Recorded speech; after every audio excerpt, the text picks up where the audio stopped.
The courage it takes for you to leave behind what is no longer for you is the same courage it will take to help you find the path to what is for you. Chosen ones, this isn't just motivation. This is confirmation. You already know the right path. It's just time to remember. Stay tuned. Valerie, talk to him. Chosen ones, the courage it takes to leave what's not for you anymore is the exact same courage that will guide you to what is. Let's spiral that. Most people think courage is loud. They think it's dramatic. They think it's some big cinematic moment where you flip a table and announce your departure. But real courage, it's quiet. It's the moment you realize something has expired in your life, and instead of trying to revive it, you let it die. That relationship, that friendship, that identity, that version of yourself that survived something you no longer live in. See, the hardest part isn't walking away from what hurts you. The hardest part is walking away from what once comforted you but doesn't fit you anymore, because what's not for you anymore doesn't always look toxic. Sometimes it just feels tight. Sometimes it just feels heavy. Sometimes it just feels like you've outgrown the room, but you're still sitting in the same chair out of loyalty to who you used to be. And here's the part most people don't understand. The same courage it takes to leave is the same energy that builds what's next. Courage isn't just destruction, it's direction. When you leave something misaligned, you're not just removing it, you're reclaiming the energy that was trapped inside it, the energy you were using to tolerate, to justify, to shrink, to explain yourself over and over again. When you release that energy doesn't disappear. It reroutes, and now it's available for clarity, for new connections, for new opportunities, for a new self-concept. That's why the door closing feels terrifying at first. Because your ego thinks, what if there's nothing on the other side? But your higher self knows something your ego doesn't.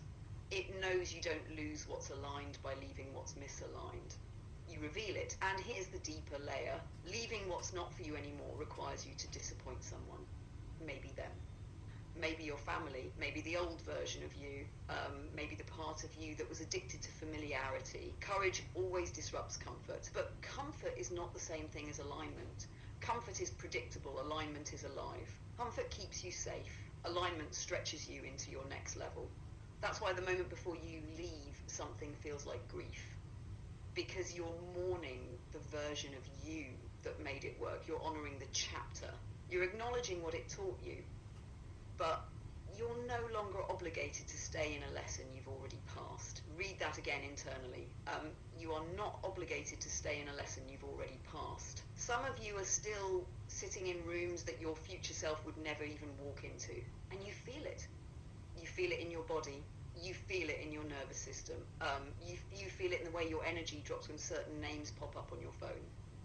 That's not overthinking. That's awareness. The courage to leave isn't about anger. It's about self-respect. It's the quiet moment you decide, I'm no longer negotiating with what drains me. And once you make that decision, the path to what is for you becomes visible. Not because the universe magically drops it in your lap, but because you created space. You cleared the fog. You stopped blocking your own next chapter with loyalty to your last one. Chosen ones, you don't find what's aligned by chasing it. You find it by becoming aligned, and becoming aligned requires subtraction before addition. You don't get the new life while clinging to the old container. You don't get the upgraded reality while still performing the outdated identity. The courage to leave what's not for you anymore is proof you're ready for what is. And the moment you feel that internal pull, that's not fear telling you to stay, that's growth asking you to move. Let it break the attachment. Let it stretch you. Let it scare you. Because on the other side of that decision is the version of you that doesn't have to force anything anymore. And that version has been waiting on your courage. When you're in alignment, you escape confinement. When you're in alignment, you escape confinement. So you see, chosen ones, when you are in alignment, you are being the most honest version of yourself. You're being the most perfect form of yourself. You're being the self that God put you here to be. When you forget who you are, when you think that the matrix is real, When you think and you start to judge yourself by external forces and sources, what that does is put you in confinement. The reason why you're in confinement is because you start to then suppress and oppress your higher self. You start to cut off that access to your higher self. And then what you end up doing is putting yourself in a position to where now you are consistently trying to pass approval tests, trying to pass the test of other people's validation, trying to pass the test of the matrix's validation, trying to pass the test of your job's validation, trying to acquire different titles. That is literally spiritual confinement. But now the fact that you are in a space to where you are allowing your higher self to flow through you, now you are in alignment. That alignment attracts everything to you. It is way more powerful than anything that you experience and you encounter in this matrix, because your alignment comes from source. It comes from your higher self. So once you are in alignment, you escape confinement. Valerie, talk to him.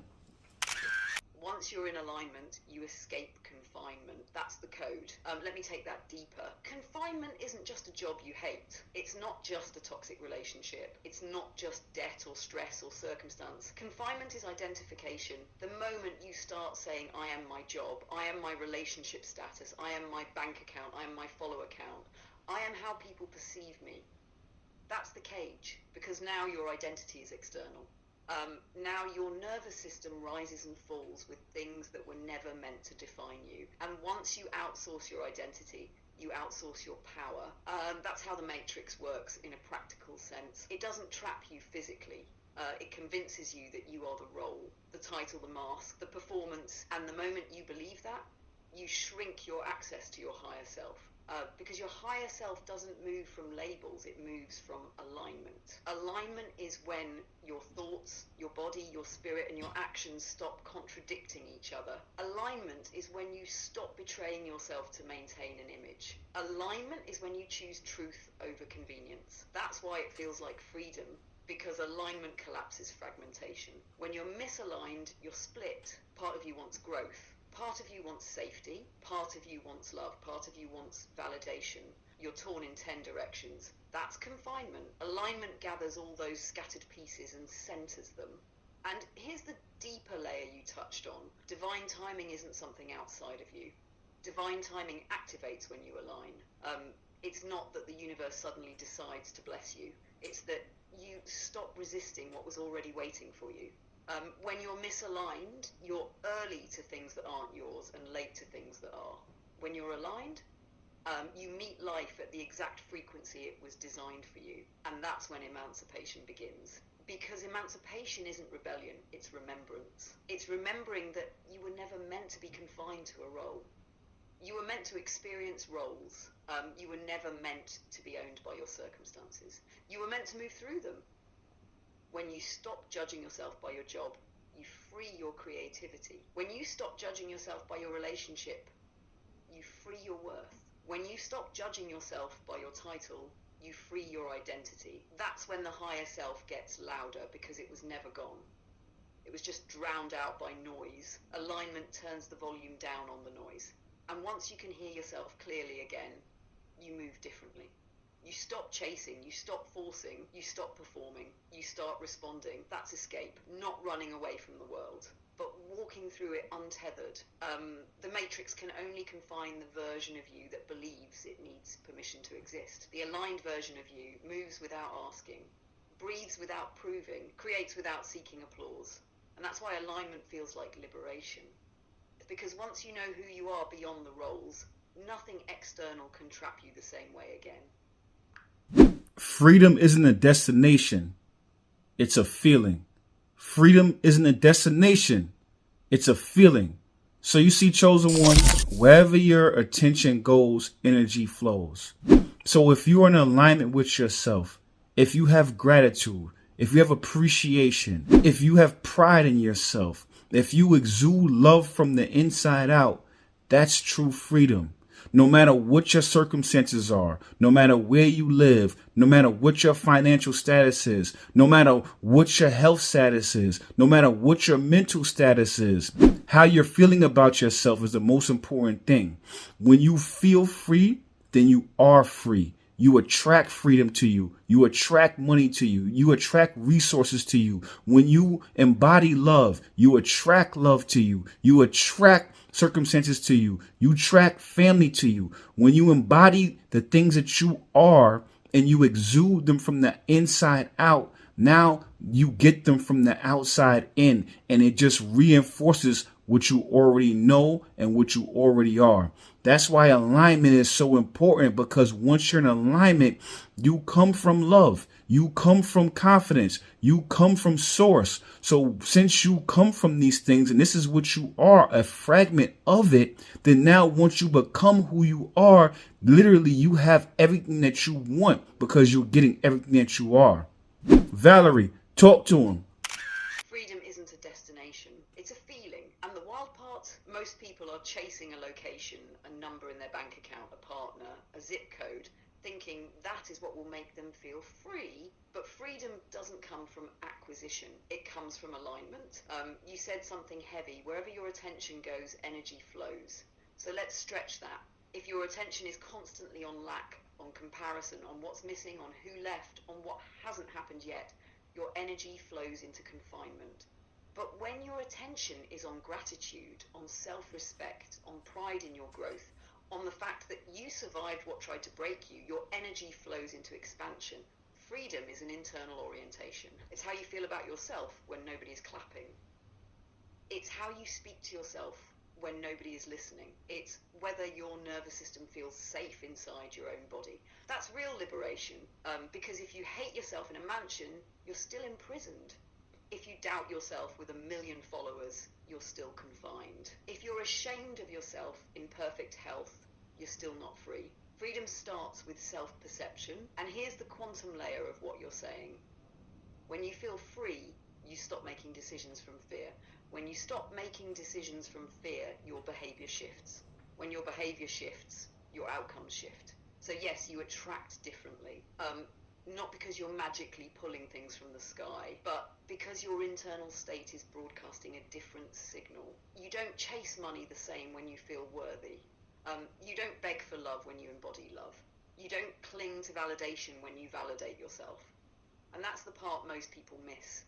Alignment isn't about pretending everything is perfect. It's about refusing to let external conditions dictate your internal identity. When you embody love, you don't need proof. When you embody confidence, you don't need permission. When you embody gratitude, you stop starving energetically. And once you stop starving, you stop grabbing. And once you stop grabbing, you start attracting. Because your field is calm, and calm is magnetic. That's why alignment matters so much. Because when you come from source, not as ego inflation, not as delusion, but as remembrance, you realize you're not trying to become something. You're revealing something. You're not trying to earn love. You are love expressing. You're not trying to earn freedom. You are freedom embodied. So when you say, once you become who you are, you literally have everything you want, that's not poetic fluff. That's psychological truth. Because desire is often just the external symbol of an internal state you haven't stabilized yet. You don't want money, you want security, you don't want attention, you want significance. You don't want a partner, you want connection. When you stabilize the state first, life mirrors it. And then the external just reinforces what you already feel. That's alignment. That's freedom, not escaping your life, but becoming sovereign inside it. And once you feel free internally, no circumstance can truly cage you again. Congratulations on your sovereignty. Congratulations on your sovereignty. So you see, chosen one, like I said previously, wherever attention goes, energy flows. So I'm going to place my attention on your sovereignty. I'm going to place my attention on your emancipation of yourself. I'm going to place my attention on your alignment, because I know that if you made it this far in your life, And if you're seeing this video, that means you are already in alignment, or you're in the process of becoming aligned. And just the fact that you are searching, just the fact that you are exploring your shadow side, just the fact that you are searching on YouTube, TikTok, Facebook, wherever you saw this message, the fact that you're searching means you're going to find it. And once you find it, it's going to be a beautiful, amazing event. And I hope to see it. Valerie, talk to him. Congratulations on your sovereignty. Congratulations on your sovereignty. And I don't say that lightly, because sovereignty isn't loud. It's not flashy. It's not a flex. It's quiet decisions no one saw. It's the nights you didn't text back. It's the boundaries you held. It's the tears you cried in private and still chose growth. You said you're placing your attention on their emancipation. That's powerful, because attention is affirmation. And when someone who's already walking remembers to look at you and say, I see your alignment, it activates something. But let me stretch it one layer deeper. The fact that they're here, that's not random. People who are asleep don't search for awakening. People who are comfortable in confinement don't look for keys. So if they're watching, if they're listening, if they're scrolling and something in their chest paused for a second, that means something inside them already knows. And you said it, the fact that you're searching means you're going to find it, because seeking is evidence of remembrance. Nobody searches for water unless they're thirsty. Nobody searches for truth unless something false no longer fits. Nobody searches for sovereignty unless dependence has started to suffocate them. So if you're watching this, you are not behind. You are not late. You are not broken. You are in transition.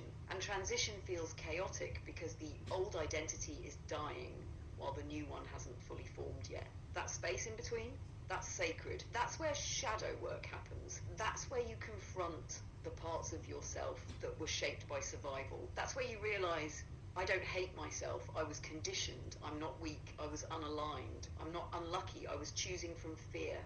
And once that awareness clicks, everything shifts, because sovereignty isn't about controlling the world. It's about mastering your response to it. It's about knowing my worth is not up for negotiation. My peace is not up for auction. My alignment is not dependent on applause. And here's the beautiful part.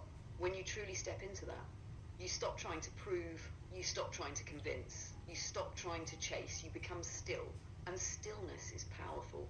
Because a sovereign being doesn't scramble. They observe, they choose, they move with intention. So yes, congratulations. Not because you finished the journey, but because you started it consciously. And that changes everything. Because once you awaken to your own power, you can never unknow it. You might wobble, you might forget for a moment, but you will never go fully back to sleep. And when you fully step into it, it won't be fireworks. It will be peace, it will be clarity, it will be a quiet confidence that says, I belong to myself. And that's the real emancipation.